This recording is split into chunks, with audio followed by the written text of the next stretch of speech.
nominaciones al Grammy. Billie Eilish asegura estar emocionadísima en poder estar en parte de esa lista. Además de la música, Billie hace mucho activismo y hasta tiene un par de líneas de ropa, la última enfocada a los más chiquitines. Como se lo anuncié, platiqué con ella tras su actuación en el Corona Capital. Y esto fue lo que Billie Eilish me dijo. No van a creer con quién estoy en este momento, con Billie Eilish, una de las artistas en ascenso más grandes y más, la verdad, brillantes que está viendo nacer el siglo XXI. So, your first time in Mexico City, Billie. Yes. And how was it? It was great. It is great. I think it's adorable here. The show was amazing. The energy was great. It was great. What about energy with the crowd, with the masses?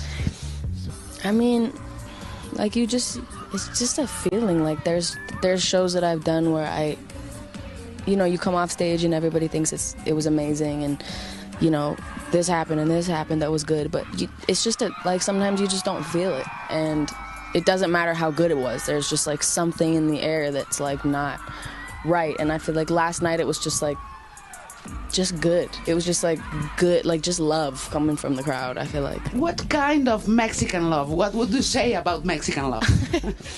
I mean, to be honest, anywhere I go for the first time is like an amazing feeling for me, just because like to get to go somewhere that I've never been before, never thought I would go to, and there's like thousands of people there that know me and like know my music, and it's a crazy thing. The first time of everything, it's amazing. Do you think? Yeah, I mean this year has been really incredible, and I'm really starting to really enjoy it, and I say that because there's a lot of stuff that you're required to do when you have this sort of thing going on in your life that's really tough and really hard to deal with. That's the thing I was thinking. How I know, everybody knows, a person of your age having this kind of fame and this kind of success, it can be dangerous. How are you taking care of yourself, Billie?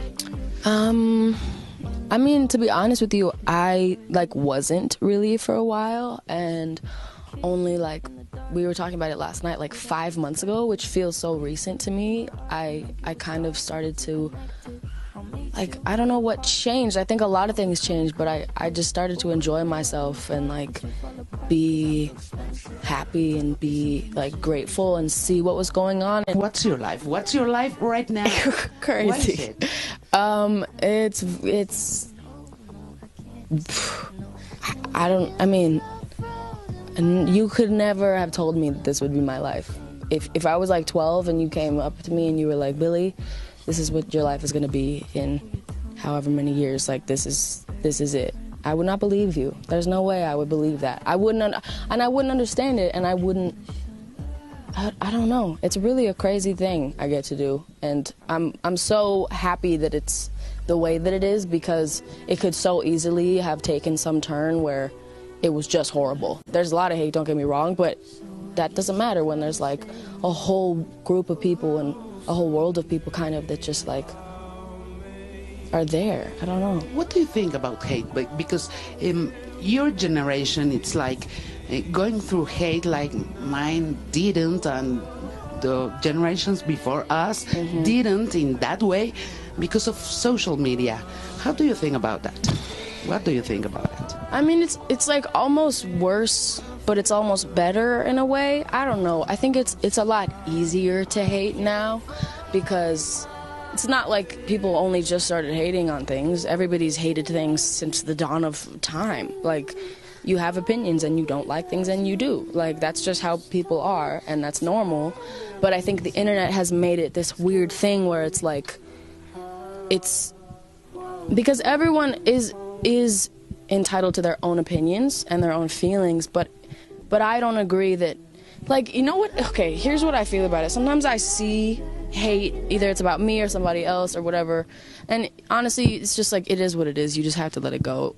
Even though it sucks, it's just you put it aside. And sometimes people are like, hey, don't say that or whatever, and they're like, I'm entitled to my own opinion, and it's okay, yeah, you are. Of course you're entitled to your own opinion, but you don't have to, like, belittle someone for it. You know what I mean? Like, everybody is entitled to feel the way they feel, and you're not going up to somebody and being like, you have ugly teeth.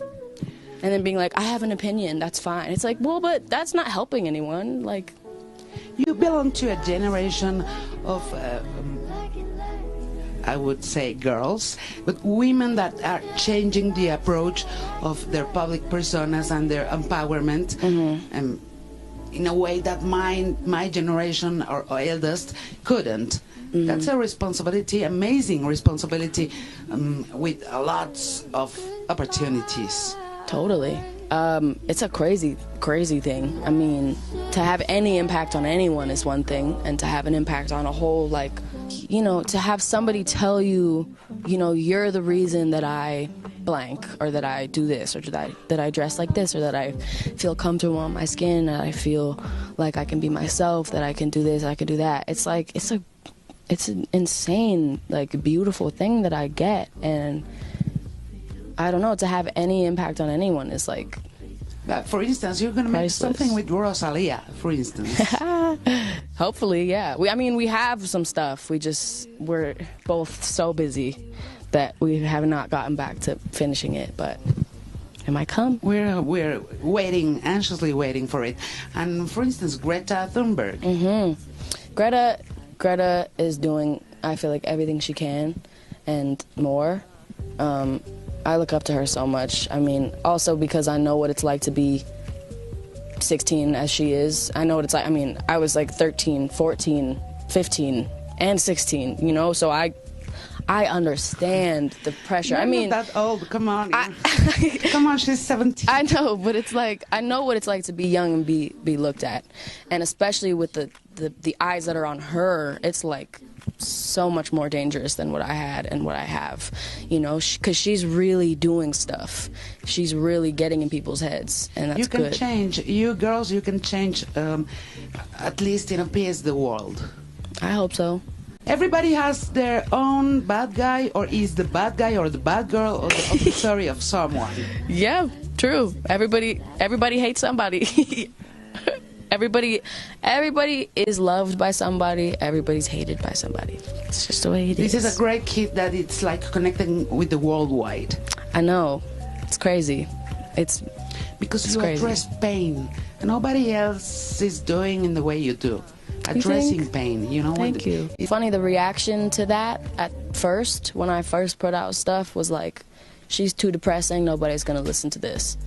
And I was like, but everybody's gonna listen because they all are also depressed. You shouldn't hide it. No.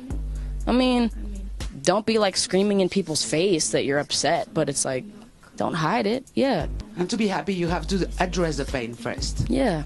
I think. I mean, I don't know what the key is to be happy at all. And finally, you were born, Billie, to hack something, because your mid-name is Pirate. But perhaps people doesn't know, but your mid-name is Pirate. My middle name is Pirate. Yeah. My brother, before I was born, when my mom was pregnant with me, my brother used to call me Pirate. Which is kind of fire. You hacked in the world. What would you be happy to hack right now? To hack? As a pirate, I mean. like the government. That's what I'd like to hack, probably. That's Your government. Our government, yes. Imagen Noticias con Yuriria.